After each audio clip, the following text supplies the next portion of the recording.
Phil Mickelson has been hitting golf balls since he was 18 months old. He's still hitting balls, trying to perfect the imperfectible. He has 18 PGA Tour wins, a beautiful wife and daughter, and he picked the Baltimore Ravens to win the Super Bowl before the season started at odds of 22-1. Meet the riverboat gambler, Phil Mickelson, now on Golf Talk Live.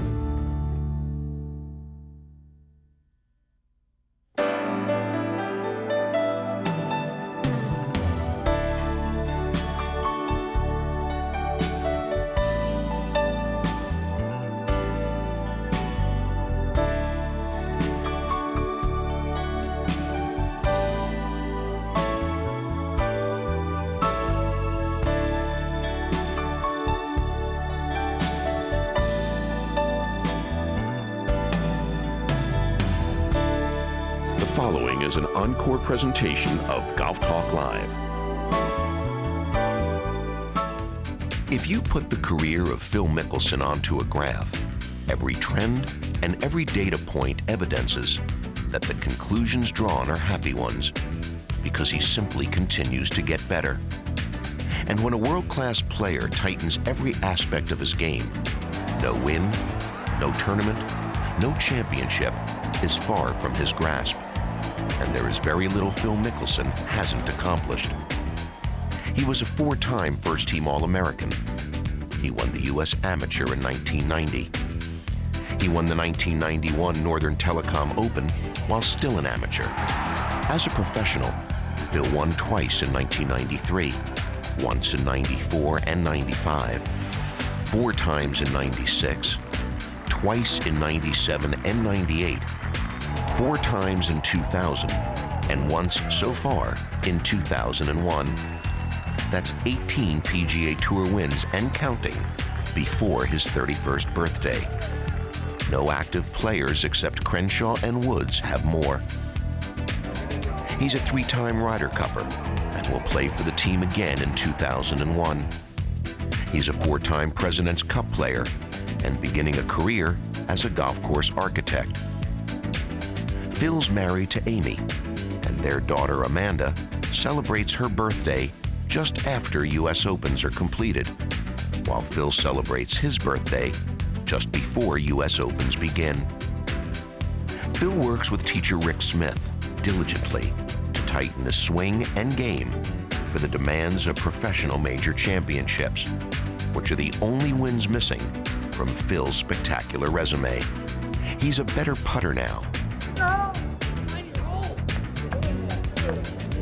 particularly from lagging distance and from inside 12 feet, where Nicklaus has said great players evidence themselves. And Phil Mickelson is a great player, father, husband, friend, and son. And he continues to put those data points on the graph that says he's getting better at everything in every part of his life.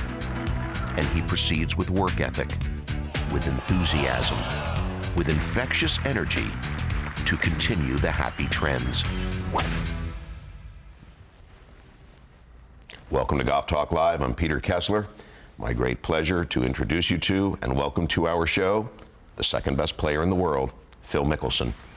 Great to see you again. Thank you, Peter. Congratulations on a great weekend. Well, thank you. It was an enjoyable tournament.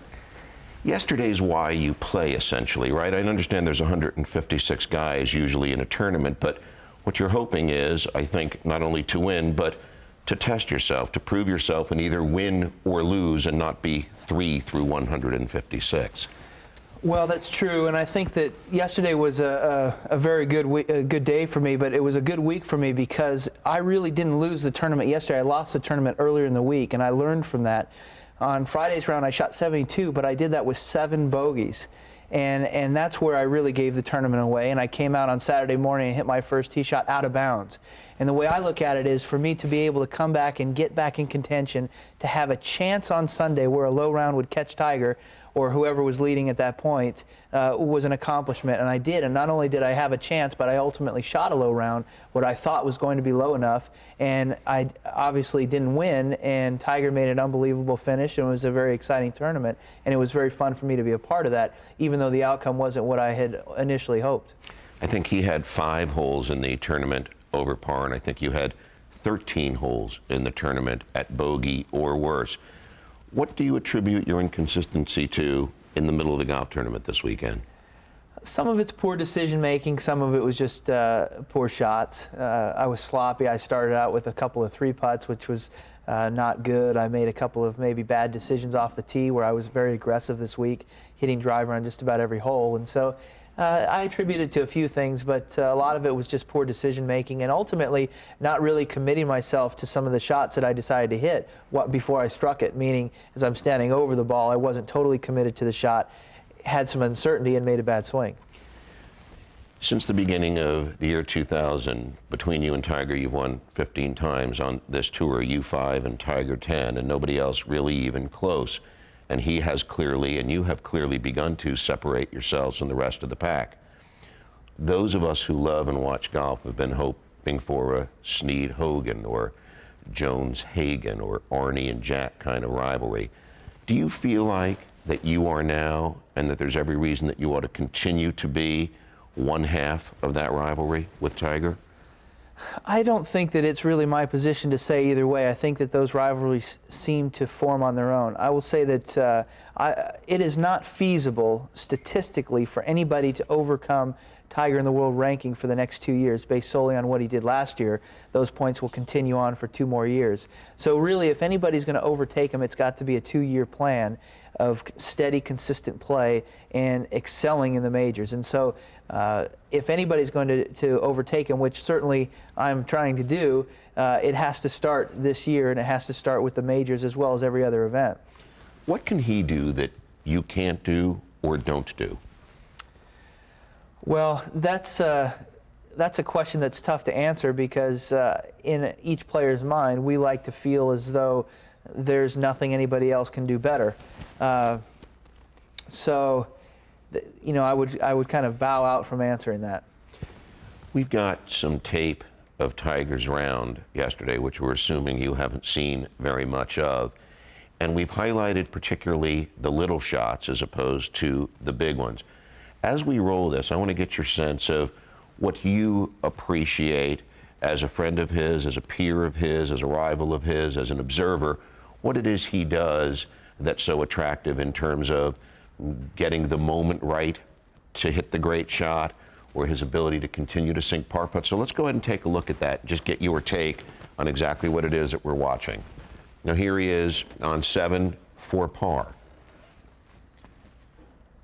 Well, I've got to believe that this is a pretty critical putt for him because it would take some of the momentum away that he had just gained on 6, taking a 3-shot lead over Sergio. That was a pretty important putt.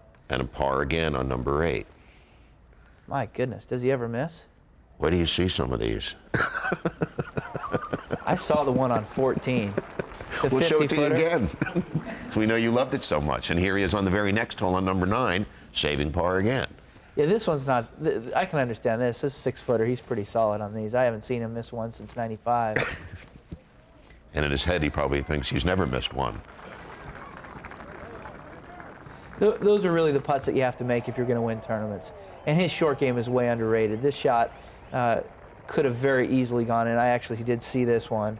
And he missed it in a good spot. He had a wedge in, so I was surprised he missed the green, but this shot almost went right here.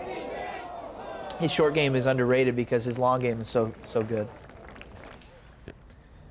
Here's the one we knew you wanted to see a second time. Yeah, this is just a real pearl here. This reminds me a little bit of the angle in the putt you made on 12 when you made eagle when you won a few years ago, That's the final true. round 65. You're right. I can't complain. Those things need to happen if you're going to win. And he has been saying all along that he has not had the good breaks, but it seems like he had some good breaks yesterday, which you need to win. This was a nice little touch here. You don't appreciate on TV how downhill and tough that is. It wasn't that tough. I'm not saying for you, I just mean generally speaking for the rest of us. Let me tell you what really impressed me about this shot here is that he had just made 2 poor swings with the driver. He puts all that away, and instead of trying to fix those swings, he tries to hit a good shot here, which is tough to do. Mentally, he's thinking positively as opposed to trying to fix a bad swing, which so many amateurs seem to do. This was a very impressive shot here. And this putt was not that easy. Everybody that had come through earlier had left it short and low, and for him to play enough break and hit it at a good enough speed was this was a heck of a putt.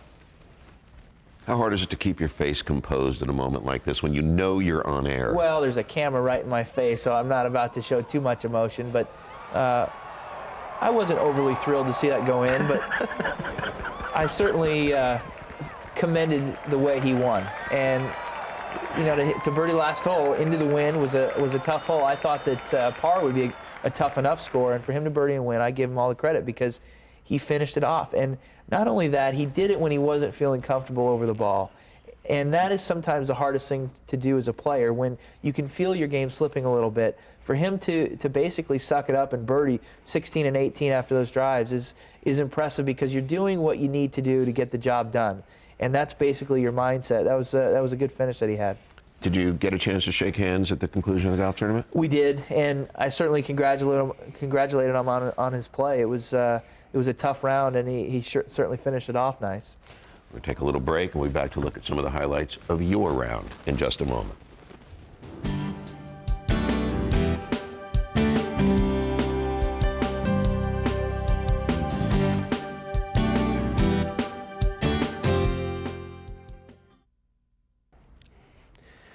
Your whole life, you've had every reason to think that you were going to be number one, based on the experiences that you had, successful, unbroken series of on-course experiences, winning the U.S. Amateur, winning a PGA Tour event as an amateur, getting ready and thinking in your head clearly right in the center, right up front, someday, if I keep doing what I'm doing, I'm going to be number one. And now he's number one and you're number two and moving forward. How much play does that get in your head?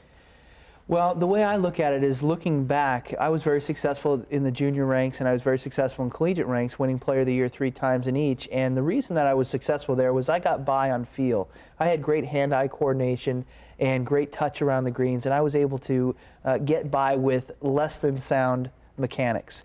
And as I got into the professional ranks, the misses became more penalizing and much more difficult to overcome and get up and down. It's much more difficult saving par around the greens of a tour event than a college or a junior tournament, because the greens are so much firmer, so much faster, and the rough's so much deeper. So the short game is minimized, I think. So what I found is that when I turned pro and my fundamentals weren't quite as sound, I was making too many mistakes. And until I started working with Rick Smith about 1.5 years ago, I did not have as solid a base, meaning my lower body wasn't solid enough and my swing was not technically sound enough to be consistent week in and week out. And obviously, if I'm going to compete and try to compete with Tiger or be the best player in the world, I need to be fundamentally sound and to be able to compete week in and week out. And when Tiger came out, he's had sound fundamentals from day one.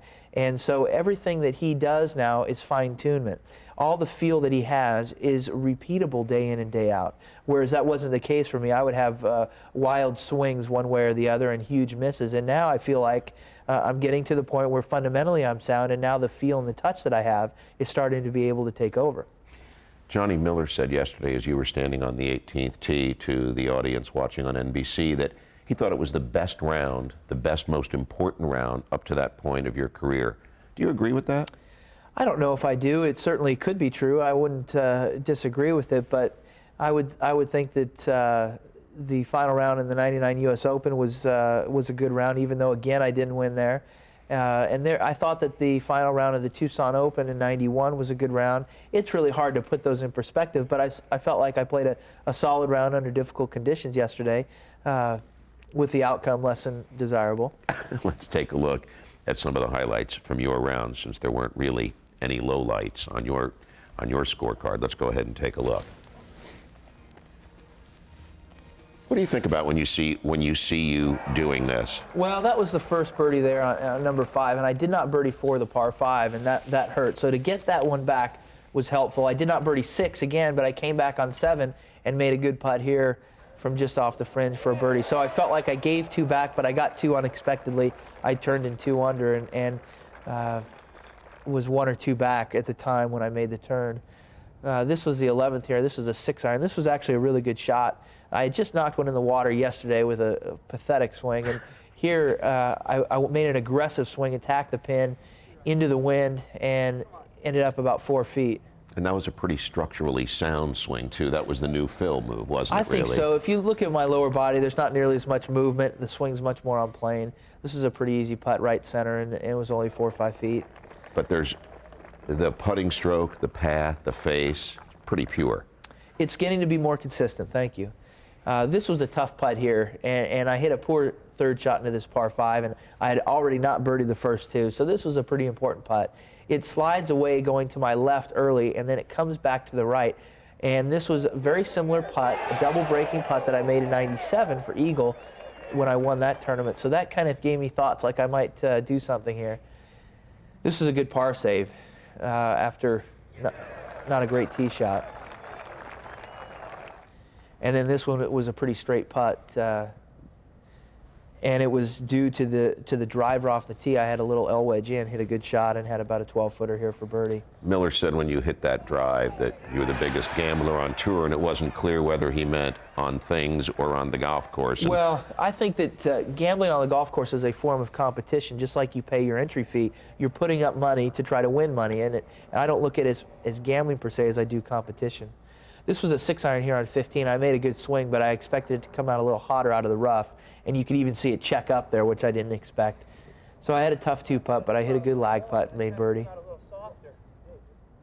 You know, we'll see a slow-mo of this in a second. You know what? This was not necessarily as bad a swing as it looked, and the reason why was it was more a poor decision at the start. I tried to change the trajectory. I had been driving the ball very well all day, hitting just nice high drives down the middle, and I tried to hit a low scooter. I didn't want it to get up in the air. It was into the wind, and you can see that I come over the top of the plane. That swing plane you saw going back, I come over it a little bit and just pull it. The ball didn't hook. I just straight pulled it. It was a straight pull. The ball went dead straight, but well right of the line, and I was just trying to hit a low scooter. It was a poor decision. I should have just hit the swing and the drive that I had been making all day. And so I left myself this wonderful third into the 18th green, trying to stay even with Tiger, and I hit a L wedge from 82 yards, and just trying to get it close. Is that a trust yourself swing? That was a swing that I had been working on all year, my short irons and wedge play from 100 yards in, and to pull that shot off was basically just trusting what I had been working on. It wasn't a great lie. It was a tough little pin to get to, and just trusting the fact that I had worked on this in the past gave me the confidence to hit the shot. Even you were impressed after you hit that one. Well, at the end there, I thought it might go in. I wasn't trying to make it, certainly, but as I saw it go by the hole, I thought it had a chance to drop. We'll take a break, and we'll pick this up in just a moment. Don't go away. Some career highlights as we leave you.